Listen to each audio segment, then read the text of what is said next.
Opo, iba naman. So, again, good afternoon everyone. I am Russell Bavaran and today I will be discussing the idealism.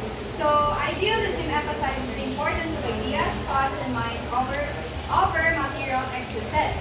So, idealism is originated with Plato's theory form. So, he believes the universal truth and absolute value. It focuses on developing the intellectual and moral character. So idealism develops the student's mind, character, and spiritual growth. So example in why does idealism connect in education? So teachers, yung ginagamit ng teachers teaching method, teacher use method that promote active thinking such as lecture, discussion, and Socratic method which involves questioning. Diba pag dito if nagdi-discuss si ma'am, always talaga siya nag-ask ng question if may naiintindihan ba tayo sa mga tinatakal niya. Kasi inaano niya yung like, hindi man niya sinasabi na inaano niya yung idealism, but yun yung point ni ma'am para mag-develop yung critical thinking natin. Example din ay yung mga subject din na ano dito sa idealism is like philosophy, mathematics, kasi logic din kasi mas na-develop yung critical thinking natin with that subject.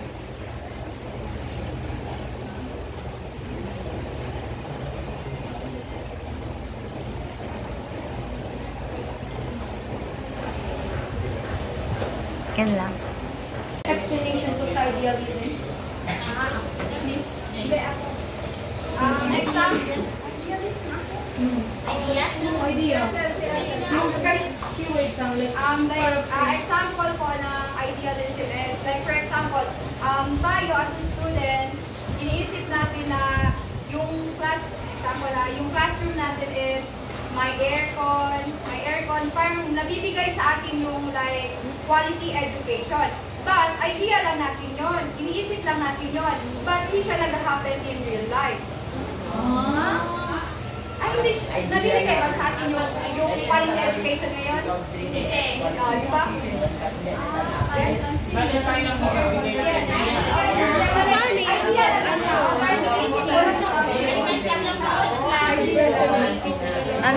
Ano yung connect niya? Oo. kasi under pa rin yun naman, di ba, sa personal development. Kasi nga, di ba, in classroom, di ba yung teachers ginagamit nila yung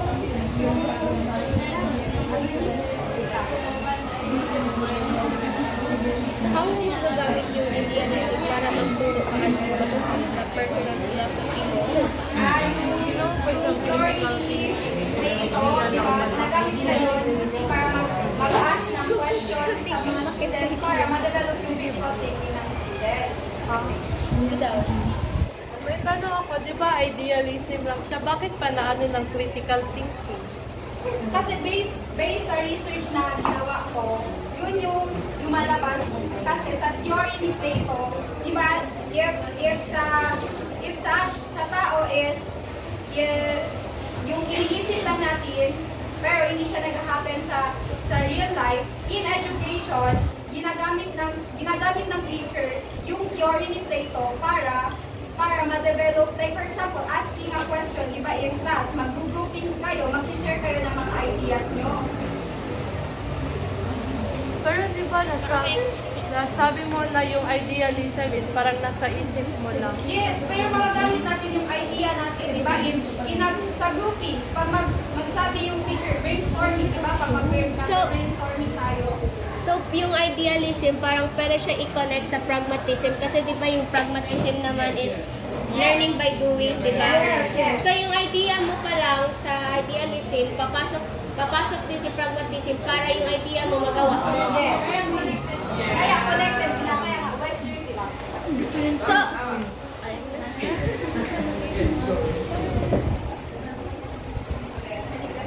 sa realism. Yes? Yes.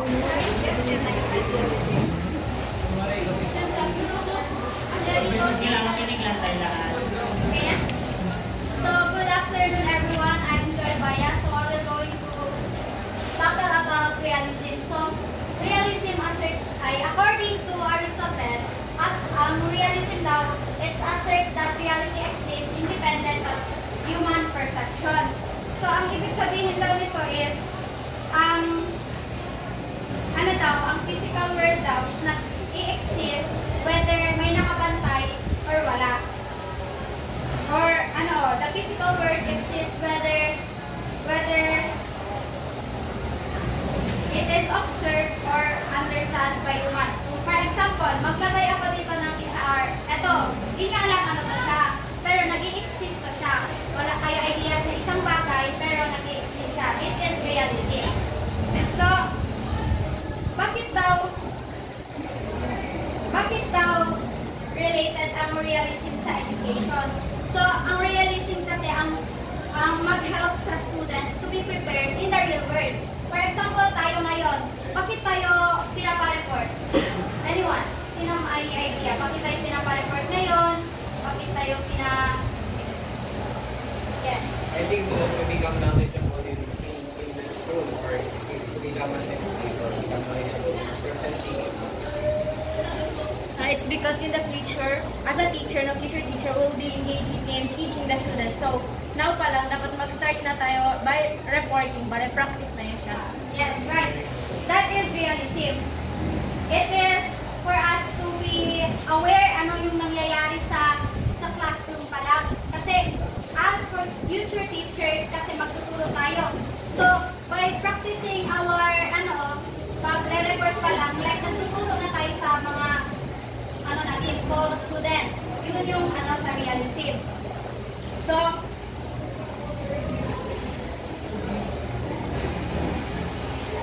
meron pa yung quote according sa mga realist na old man are wiser or the wisdom of the old. It means mas maraming nalalaman ang nakakatanda kaysa sa atin. Bakit? Kasi nauna silang nabuhay sa mundo. Marami silang kaalaman. So tayo, doon pa lang sila. So, meron pa yan, papunta pa lang kayo, pabalik na ako. Yun yung learning na, yung sa realism. So, ang mas effective daw ang realism sa education is to find out the reality or i-study talaga ano yung reality. For example, dito, ako yung teacher nyo. Hindi ko sasabihin sa inyo na ano ang gravity. Like, papatunayan ko sa inyo ano yung gravity. So, hindi ako dito, okay, ang gravity class, hindi ganyan, ganyan, ganyan. Ang gravity is para kayo ma-observe nyo ano yung gravity, ano ang work ng gravity is magawa ako ng activity. So, kayo, ilalabas ko kayo lahat. Sa baba ng hagdan, doon kayo lahat mag-observe. Ako sa taas ng hagdan, maguhulog ako ng object. So, ang trabaho ng students is to observe what happened sa hinulog kong gamit galing sa taas. Yun yung doon na yung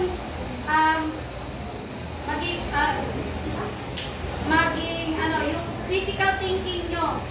Parang mag-iisip kayo paano yun nahulog. By what? Sino? Or paano? Yun yung sa realism.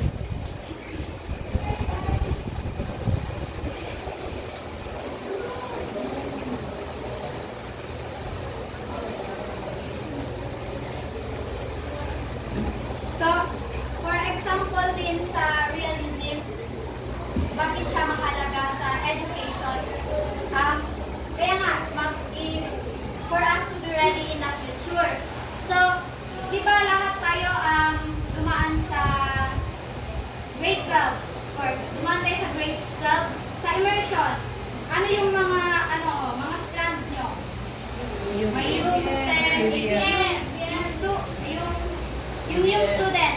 Yung immersion nyo pa lang is, natuturo ba kayo sa students? Hindi. Minsan. So, kami, based on my experience, ang STEM student kasi is more on medical field.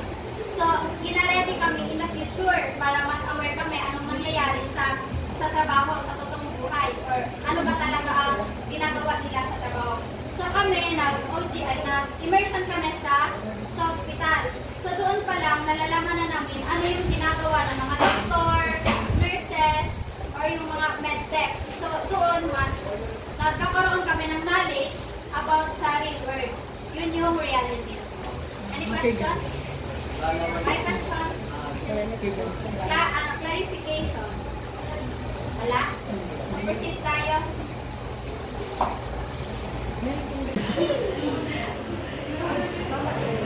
So, in short, ang realism is all about reality. Na paano tayo maging handa in the future.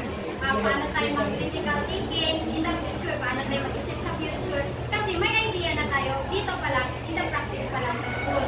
At dito pa lang, tinutulungan na tayo paano mag-observe. At paano mag-observe at paano malaman yung nangyayari sa mundo. Yun yung reality. Idealism. Continuously pa sa kanya. So, good afternoon everyone. So, I am Miguel Timagan. So, ang topic ko ngayon is pragmatism and experimentalism. So, actually, itong dalawa, isa lang sila. It focuses on experiences.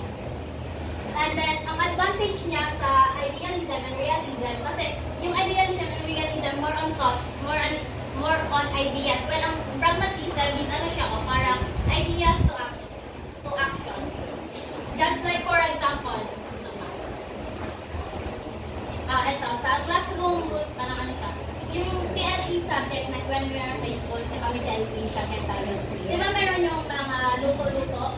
Yes. Kasi kung information just for me, kung example, ako yung teacher, tapos, ito lang yung gagamitin ko na strategy, idealism and realism. Kunyari, papakain ko lang yung mga information or mga steps sa students without, parang hindi nila ginagawa, hindi nila na-experience, parang information lang yung mabibigay ko. Parang parang kulang, hindi siya enough.